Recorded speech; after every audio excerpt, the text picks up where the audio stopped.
అనకాపల్లి జిల్లా బుచ్చయ్యపేట మండలం చిన్నప్పనపాలెంలో గ్రామంలో శనివారం జరిగిన అగ్ని ప్రమాదంలో 3 పాడి ఆవులు 2 పెయ్యలు సజీవ దహనమయ్యాయి. ఎండల కారణంగా దొడ్డ గణేష్ కి చెందిన పశువుల పాకలు ఆవులను కొట్టివేశారు. ఇంతలో సమీపంలో సరుగుడు తోట చెత్తకు నిప్పు అంటించగా ఆ మంటలు పశువుల పాక అంటుకొని అగ్ని ప్రమాదం జరిగినట్లు గ్రామస్తులు తెలిపారు. మంటలు ఆర్పడానికి కూడా వీలు కాని పరిస్థితి ఏర్పడింది. కళ్ల ముందే పాడి పశువులు సజీవ దహనం అవ్వడం స్థానికులను కంటతడి పెట్టిస్తోంది. ఈ ప్రమాదంలో సుమారుగా 2 లక్షలకు పైగా ఆస్తి నష్టం సంభవించి ఉంటుందని బాధిత కుటుంబ సభ్యులు తెలిపారు.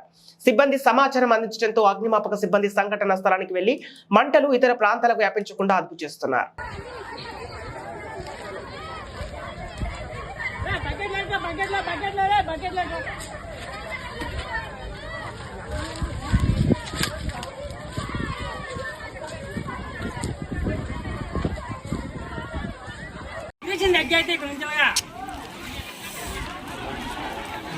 ఇల్లంతా వరి ఇల్లు వరి